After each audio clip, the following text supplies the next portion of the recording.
Hi, Tom Bialik with the Munster Chamber of Commerce here one more time with another edition of Munster Chamber Chat.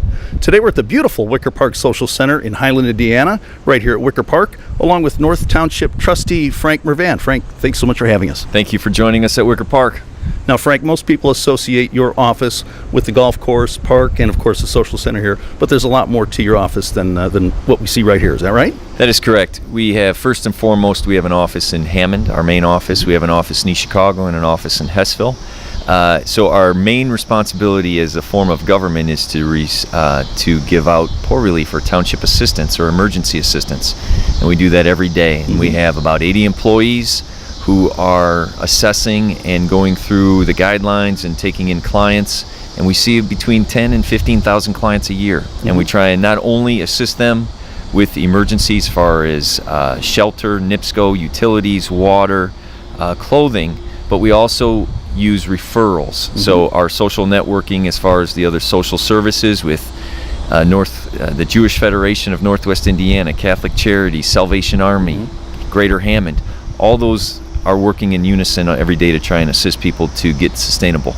That's fabulous. So like most of us, we've all had a financial crisis at one point in time. So if that's the case, then we can come to the North Township and there'll be some help there available. Correct. So part of the so North Township Trustees is a government entity, and we receive our funding from property taxes. If you own a home in Munster and it's worth $100,000, you usually pay about $43. So for every $100,000 your home is worth, that's what goes to the North Township.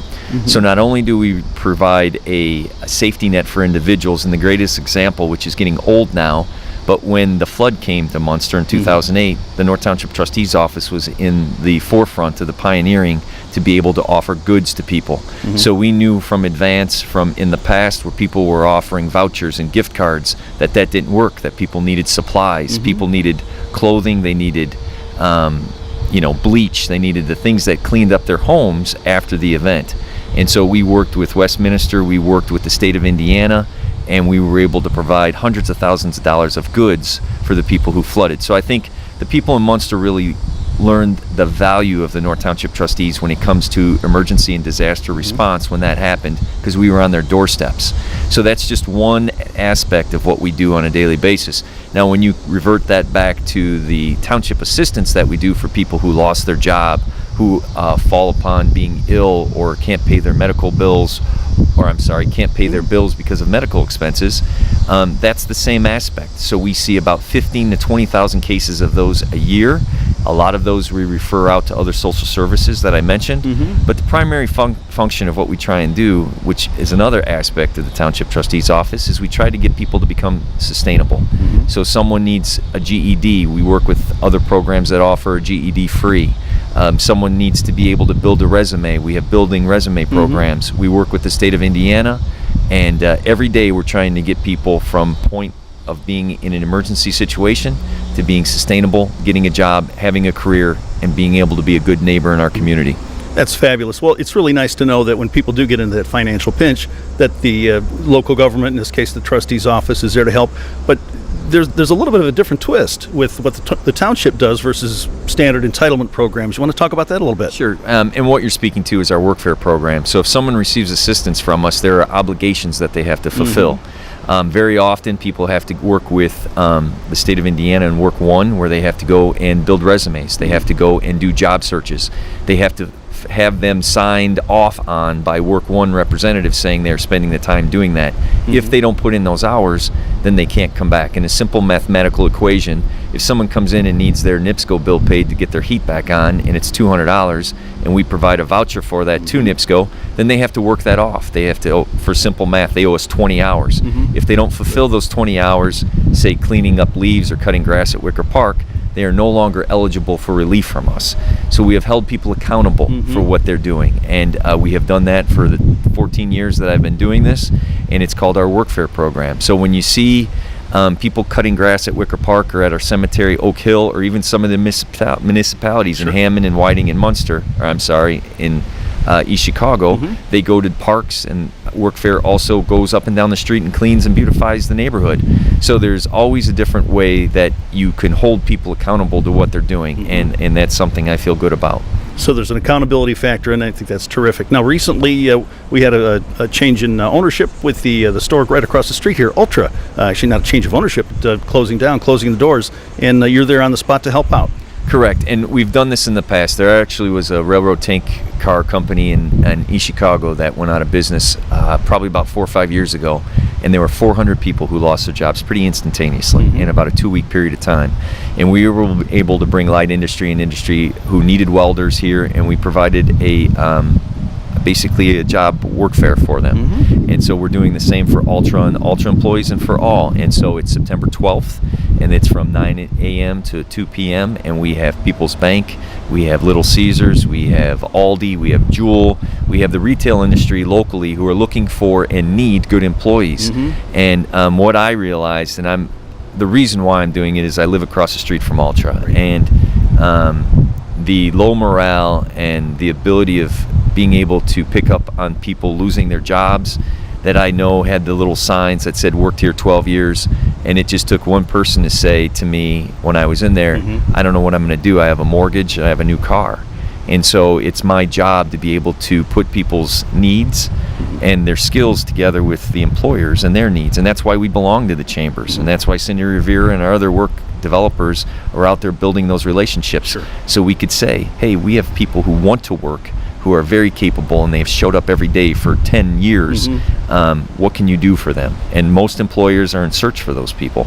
So all we're trying to bring together is two groups that have a need, and hopefully there'll be some employment that come from it. That's fabulous. So that's September 12th, and where is it again? It's right here at the Social Center at Wicker Park from 9 a.m. to 1 p.m.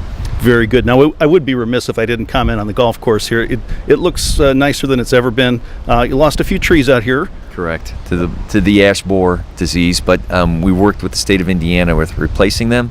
That usually takes about 10 years. But ultimately what people need to know about our golf course is it is our largest revenue generating facility that we have at Wicker Park. This year we're on pace for about 60,000 rounds. So our biggest challenge is managing the volume that we have.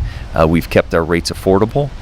We've created a baseline of economic development as far as our leagues. People don't think in those terms, but those are people who show up every single week and are playing here, and we get a lot of exposure through outings. So we're constantly working to be able to make sure that we have a diversified revenue stream, because a golf course is Mother Nature has a big dependency on how your year is going to go. And what people need to know in Munster is consistently over the last 3 or 4 years, we've been in the positive, or we've been in the black, operating the golf course. So the different revenues that we have, about $600,000 to $700,000 will come in from the golf course. About maybe 50, 60 will come in from the driving range. Also, the splash pad brings in about 80, 90. We also get a percentage of the catering that goes on with the weddings and the parties. And then the picnic areas will bring in about $120,000 per year. So ultimately, as a business and economic development, we're bringing in about $1.5 million, $1.3 million per year going into the golf course, which allows us to operate and make small improvements every year.